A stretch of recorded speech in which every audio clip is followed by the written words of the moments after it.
유체역학이라고 하는 것은 말 그대로 유체가 어떻게 힘을 주고 받는지에 대해서 다루고 있는 학문입니다.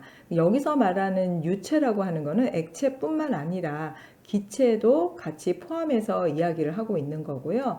또 우리가 보통 유체에 대해서 이야기할 때 유체가 움직이지 않는 그런 형태에서는 유체 정력학이라고 하는 것을 공부를 하고, 움직이는 것은 이제 동력학에 해당이 됩니다. 유체에 대해서는 우리가 동력학에 대한 부분들이 훨씬 더 중요하게 취급을 하고 있죠. 유체는 여러 가지 그 고체와 비교해서 차이가 있겠지만, 가장 큰 차이라고 하는 것은 유체가 이제 많이 이동이 되기 때문에, 또 흔들리는 어떤 심하게 이동이 되는 그런 특징 때문에 유체 입자 하나하나에 대한 그 시간별 위치를 아는 것에 대해서는 중요하게 파악을 하고 있지 않습니다. 그래서 어떤 하나를 관찰하는, 입자 하나하나를 관찰하는 기존의 방식에서 벗어나서 입자가 아닌 특정한 위치에서 벌어지고 있는 일들을 관찰할 수 있게 하는, 특정 물체에 작용하는 힘이라든지 그런 여러 가지 현상들을 알아내기 위해서 레이놀즈 수송 정리에 대한 내용을 또 배우게 됩니다. 그리고 유체역학에서 중요하고 또 독특하게 생각하고 있는 개념이 바로 점성과 또 표면 장력에 대한 내용들이고요. 유체역학에서 많이 사용하고 있는 수학적 기법이나 실험적인 기법에 해당이 되는 무차원화에 관련된 내용도 이번 챕터에서 공부를 하게 됩니다. 그리고 또 관내 유동이라고 해서 파이프관 안에서 흐르는 액체의 유동을 서술하고 기술하는 그런 방법에 대해서 공부를 하게 됩니다. 네, 지금까지 우리가 전반적으로 유체역학에서 공부하는 그러한 내용에 대해서 정리를 해 봤습니다. 자, 여기서 유체라고 하는 것, 그리고 유체의 흐름에 대한 내용을 좀 보면, 일단 유체라고 하는 것은 외부에서 열이나 압력을 가하지 않은 본래 상태의 액체와 기체를 총칭하는 그런 말입니다. 그래서 유체역학은 대부분 움직임을 다루고 있는 유체 동력학을 의미한다라고 했고요. 또 여기에서 우리가 전단 응력이라고 하는 것을 좀 봐야 됩니다. 유체는 외부에서 전단 응력이 작용하면 그 힘이 아무리 작더라도 연속적으로 변형이 되는 그런 특징이 있어요. 여기에서 얘기하고 있는 이 전단 응력이라고 하는 것, 물체의 단면을 절단하는 힘이 작용을 해서 나란한 방향으로 작용하는 그러한 응력을 우리가 전단 응력이라고 합니다. 즉, 전단 응력이라고 하는 것은 어떤 일정한 단면에 작용하고 있는 전단력의 크기를 단면적으로 나눈 값, 이것을 이제 전단 응력이라고 하는데, 이때 물체의 어떤 단면에 평행으로 서로 반대 방향으로 한 쌍의 어떤 힘이 작용을 하게 되면서 물체가 그 면을 따라서 미끄러져서 절단되는 그런 작용을 받게 되는 것, 이것을 전단 응력이라고 하죠. 그래서 이와 같은 작용이 미치는 힘을 우리가 전단력이다라고 얘기를 합니다. 그래서 이러한 전단력에 의해서 물체 내부에 단면이 생기는 이러한 내력을 우리가 바로 전단 응력이다라고 하고요. 이것은 전단 응력, 단위 면적당 받는 이러한 힘으로 이렇게 표시를 할 수가 있습니다. 그래서 전단되는 면을 따라서 미소한 직사각형에 해당이 되는 이러한 부분으로 생각을 하면, 전단력에 의해서 이 직사각형이 평행한 그러한 사변형, 평행 사변형으로 변형이 되는데, 이렇게 될 때 이것을 우리가 전단 변형이다라고 이제 표현을 해줍니다. 이렇게 주어진 유체의 표면 장력과 또 단위 면적당 에너지에 해당이 되는 부분은 우리가 동일한 수치와 단위를 갖게 되는데요. 또 압력의 변화율 같은 경우에는 압력에 해당이 되는 부분 dP 변화율이죠. dgz라고 하는 거는 고도. 그래서 이거는 이제 밀도에 해당이 되는 부분이고, 요거는 중력 가속도에 해당이 되는 부분으로서 이렇게 표현을 할 수가 있습니다. 자, 그러면 기출문제 보겠습니다. 유체와 관련된 설명으로 옳지 않은 것은 여기에서 이상기체의 밀도는 절대 온도와 분자량에 비례한다라고 했는데 이상기체 같은 경우에는 PV는 nRT죠. 그래서 PV는 n분의 WRT로 이렇게 식을 놓을 수가 있습니다. n이라고 하는 부분을 시료의 질량을 몰 질량으로 나누는 그런 값이 되기 때문에 그러면 이거를 이제 밀도에 대한 부분으로 이 식을 좀 정리를 해보면 밀도라고 하는 거는 RT분의 PM과 같은 식으로 정리를 할 수가 있겠죠.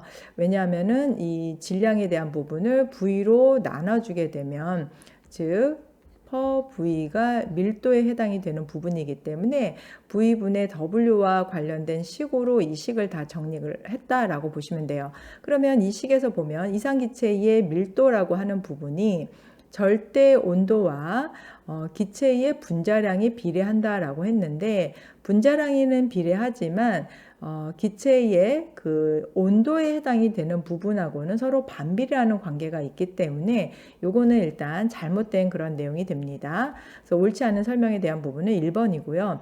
또 단위 면적당 힘에 대한 예로는 압력과 전단 응력이 있다라고 해서 우리가 앞에서 이 부분에 대한 내용을 설명을 했습니다.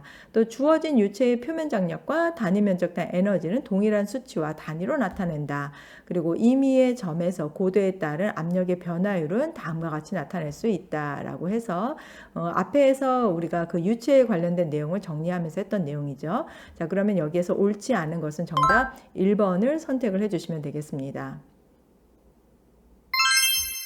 유체의 흐름은 유체에 작용하는 힘으로 발생이 되는데요. 이 유체의 흐름 같은 경우에는 측정이 좀 어려운 면이 있습니다. 왜냐하면 유체가 물체 덩어리를 이루고 있는 그런 것과는 좀 달리 질량 경계라든지 어떠한 그 시스템에 대한 부분이 명확하지 않기 때문에 그 측정이 어려워요. 그래서 우리가 유체의 어떤 흐름을 측정하거나 관련된 내용을 공부하는 데 있어서 흐르는지에 대한 여부, 좀 유동성인지 또는 정지되어 있는 유체인지로 구별을 하고 또 시간에 따라서 달라지고 있는지에 대한 여부, 즉 정상성에 대한 여부, 즉 정상 흐름을 가지고 있는지 비정상 흐름을 가지고 있는지에 대한 내용을 가지고 공부를 합니다. 점성과 유동에 대한 내용을 보면 일단 점성이다라고 하는 거는 그 유체에 따라서 차이는 있겠지만 대부분의 유체가 점성을 가지고 있다라고 볼 수가 있어요. 왜냐하면 유체의 흐름에 대해서 어떤 저항에 대한 부분을 우리가 점성이라고 표현을 하고 있기 때문에 어떤 운동을 하고 있는 액체나 기체 내부에서 나타나고 있는 그런 마찰력에 해당이 되는 부분으로서 정의를 하고 있기 때문에 대부분의 유체는 점성을 가지고 있다라고 보는 거죠. 그래서 점성을 가지고 있는 유체에 대한 부분을 우리가 점성 유체라고 하고 점성을 가지고 있지 않다라고 가정을 하는 그러한 유체를 우리가 비점성 유체다라고 정의를 합니다. 이렇게 해서 대부분이 다 점성 유체이긴 하지만 상대적인 개념으로서 이렇게 비점성 유체와 점성 유체로 정의를 각각 내리고 있어요. 여기에서 이제 유동이라고 하는 부분을 보면 액체가 흐르는 것을 우리가 유동이다라고 합니다. 그래서 유동이 생기기 위해서는 힘의 불균형 상태, 즉 압력 차가 존재하게 되죠. 그래서 유체라고 하는 것은 압력이 높은 데에서 압력이 낮은 쪽으로 흐르게 됩니다. 자, U자형 마노메터에 관련된 내용을 좀 보겠습니다.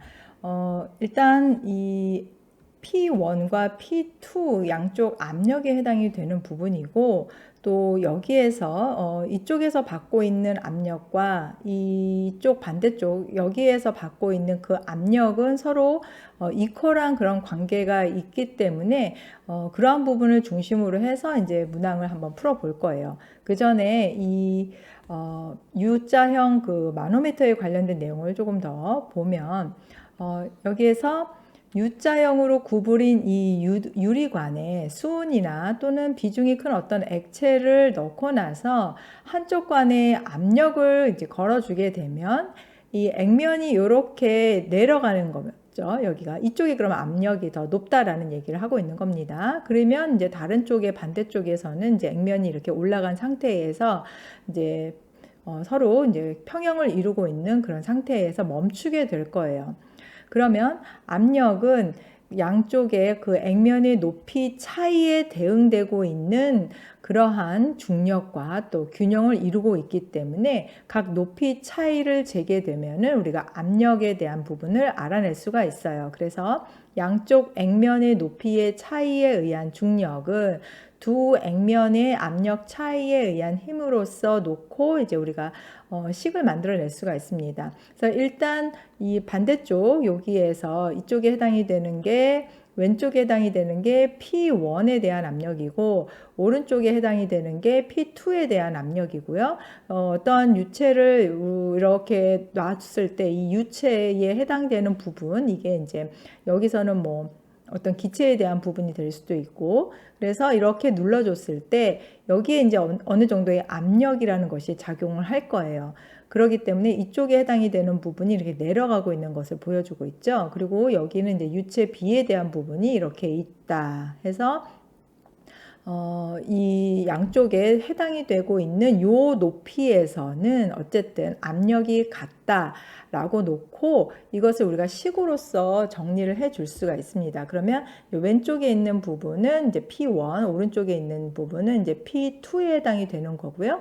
여기 R이라든지 Z라고 하는 부분이 이제 그 높이라고 하는 부분에 해당이 됩니다. 그래서 우리가 이걸 좀 식으로서 좀 정리를 해 보면 예를 들어서 이쪽에 해당이 되는 부분 여기가 유체 A라고 했을 때 여기가 이제 P1이었죠. P1 여기가 이쪽에서 받고 있는 압력에 해당이 되는 부분이 P2라고 했을 때 우리는 이 P1 플러스 로 이쪽을 A라고 할게요. 유체 A에 대한 부분이니까 로 A 중력 가속도 G 그리고 여기에서 전체 받고 있는 이 높이에 해당이 되는 부분이 R 플러스 Z였습니다. 이쪽에 전체 높이는 그래서 R 플러스 Z라고 놓을 수가 있고 그 다음에 이제 이 반대쪽에 대한 부분을 보면 이제 P2 플러스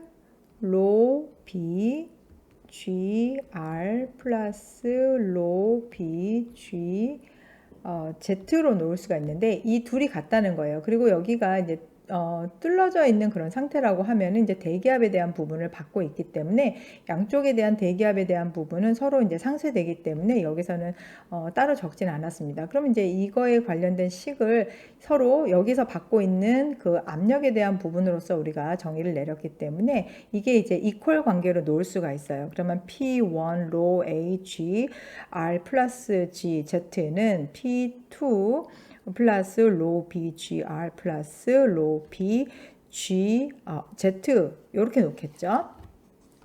자, 그러면 요거를 정리를 하면 P1 마이너스 P2 값은 이게 넘어가면 마이너스 로 AG R 마이너스 넘어가서 로 AG Z 그 다음에 이건 그대로 있겠죠. 플러스 로 B G R 플러스 로 B G Z 이렇게 했을 때 이 식을 이제 정리를 하게 되면 결국 이 차이라고 하는 것은 로 B 마이너스 로 A의 G Z와 같은 식으로 이렇게 나타낼 수가 있습니다. 그래서 이제 각 압력의 차이에 해당이 되는 부분과 그 다음에 높이에 해당이 되는 부분 뭐 이러한 값들을 알면은 우리가 뭐 타겟으로 하고 있는 것에 대한 그 압력을 이렇게 계산을 해낼 수가 있는 거죠. 자, 그러면 우리가 기출문제를 통해서 그 앞에서 했던 내용을 좀 정리를 해보겠습니다. 여기 비중이 1.6g 세제곱센치인 사염화탄소가 흐르는 관의 압력 차를 비중이 13.6g 세제곱센치인 순으로 채워진 U자형의 만호관으로 측정을 한다. 그래서 마노미터 순의 높이 차이가 10cm일 때 압력 차는 얼마가 되겠는가라고 이제 물어보고 있습니다. 그러면 우리가 앞에서 봤던 그 압력에 대한 차이 P1, P2는 하고 비중 밀도에 대한 차이는 로 B 마이너스 로 A 그리고 G 그다음에 높이에 해당이 되는 부분이었어요. 높이 차이에 해당이 되는 부분입니다. 이때 각 그 값은 나왔죠. 높이 차이는 여기 이제 10으로 10cm라고 했고, 그 다음에 각 비중이 사야마탄소 같은 경우에는 1.6g per 세제곱센티미터, 수는 13.6g per 세제곱센티미터. 자, 근데 우리가 이 압력 차이에 대한 부분을 뉴턴 per 미터의 제곱으로 놓고 계산을 해야 되기 때문에 이 단위들은 전부 다 킬로그램 per 미터의 세제곱센치로 놓고 이제 계산을 해야 돼요. 여기도 킬로그램 per 미터의 세제곱으로 놓고 계산을 할 겁니다. 자, 그러면 그대로 이제 식에 대입을 해 볼게요. P1 P2 우리가 구하려고 하는 이 값 X에 대한 부분은 로 B, 여기서 로 B에 해당이 되는 부분이 그 13.6g per 세제곱센치였죠. 이것은 우리가 킬로그램 per 미터의 세제곱으로 놓으면은 13,600 킬로그램 per 세제곱센티미터가 됩니다. 그래서 13,600 마이너스 요거는 1.6g per 세제곱센치 같은 경우에는 1,600 킬로그램 per 미터의 세제곱으로 이렇게 환산할 수 있어요. 그래서 1,600 요 차이가 되는 거죠. 요 부분에 대한 차이. 그리고 이제 단위는 우리가 환산을 했습니다. 이미 킬로그램 미터의 세제곱으로 놓고 계산을 했어요. 그리고 여기서 이제 중력에 대한 부분은 10m per 세크의 제곱으로 놓고 계산을 하라고 했고요. 자, 그 다음에 이제 높이에 대한 부분은 10cm입니다. 그래서 0.1m로 놓고 계산을 할 거예요. 자, 그러면 이제 이 부분만 계산을 하면 된다라는 거죠. 그래서 이렇게 해서 계산을 했더니 이거는 1.2 곱하기 10의 4승 뉴턴 per 미터의 제곱으로 계산이 된다. 그래서 여기에서 요구하고 있는 답은 1.2 곱하기 10의 4승, 정답은 4번을 선택을 해주시면 되겠습니다. 자, 그 다음에 점도인데요. 점도라고 하는 것은 유체의 끈적거림의 정도 또는 끈끈한 정도를 물리적인 단위로 표현한 것입니다. 여기에서 그 물질의 점성 척도를 나타내는 기준, 이것이 이제 점도에 해당이 되는 어떤 정의라고 보면 되는데, 이 점도에 대한 부분은 또 우리가 절대 점도라든지 또는 뭐 동점도 이렇게 나눠볼 수 있어요. 여기에서 얘기하고 있는 절대 점도라고 하는 거는 흐르는 유동 상태에서 그 물체의 운동 방향에 거슬려서 저항하는 끈끈한 정도를 절대적으로 나타낸 그런 정도를 우리가 절대 점도에 해당이 되는 부분이다 라고 보는 거고요. 그 다음에 이거는 우리가 동점도에 해당이 되는 부분으로서 비교를 하기 위해서 서로 구별을 하기 위해서 이러한 절대점도라는 부분으로 표현을 합니다. 우리가 점성률이라든지 점성 개수 또는 이제 절대 점도에 해당이 되는 부분으로 이렇게 표현을 하고, 동점도라고 하는 것은 점도를 유체의 밀도로 나눠준 값입니다. 그래서 동점도는 이렇게 절대점도 나누기 밀도에 해당이 되는 부분으로 유동성이 얼마만큼 좋은가에 대한 부분, 즉 얼만큼 잘 흐르고 있는가에 대한 어떤 상대적인 지표로서 동점도를 활용을 하고 있습니다. 자, 그래서 이 말은 동점도는 이제 흐름이죠. 그러니까 이 동점도가 작을수록 잘 흐르는 것을 볼 수 있어요. 이게 낮아진다는 것은 그만큼 유동성이 좋다라고 보는 거기 때문에 여기에서 동점도가 작을수록 잘 흐른다라고 보는 거죠. 그리고 이때 우리가 사용하고 있는 동점도의 단위라고 하는 것은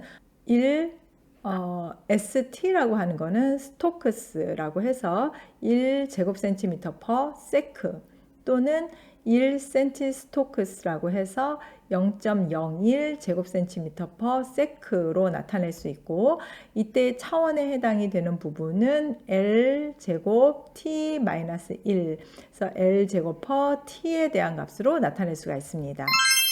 자, 그러면 기출문제 보겠습니다. 동점도에 대한 설명으로 옳지 않은 것은, 여기서 점도를 밀도로 나눈 값을 동점도라고 한다. 동점도는 절대 점도에 대한 부분을 밀도로 나눠준 값이다 라고 했죠. 그래서 이건 옳은 내용이고, 두 번째, 동점도는 길이의 제곱 퍼 시간의 단위를 가진다. 그래서 우리가 그 동점도 단위로서는 스토크스라고 하는 단위를 사용하고, 또 이 스토크스라고 하는 단위에 대한 부분은 예를 들면 센티미터의 제곱 퍼 세크와 같은 이런 단위를 쓰고 있기 때문에 미터의 제곱 퍼 세크, 그래서 길이의 제곱 퍼 시간에 대한 단위를 갖는다라는 것도 이제 옳은 내용이죠. 동점도의 단위는 물질 확산 계수의 단위와 일치한다라고 했습니다.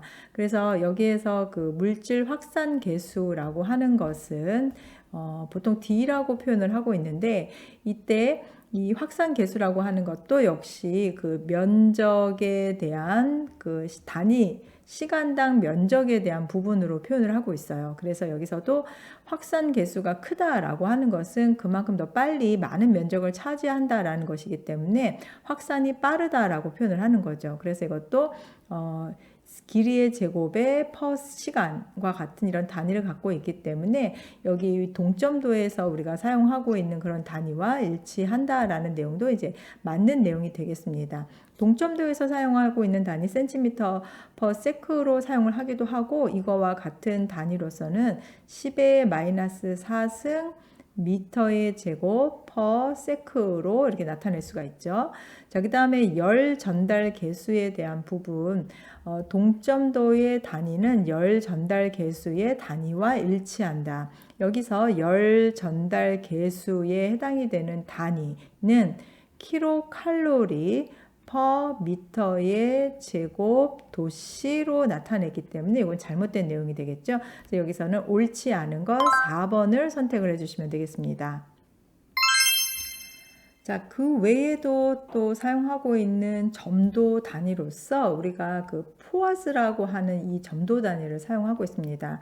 앞에서 우리가 사용하고 있는 점도, 동점도에 해당이 되는 단위로서 스토크나 센티스토크라고 하는 단위를 사용한다라고 얘기했었죠. 근데 그거 외에도 우리가 CGS 단위계에 있어서 사용하고 있는 점도의 단위로서 이렇게 포아스라고 하고 있는 이러한 단위를 사용하고 있습니다.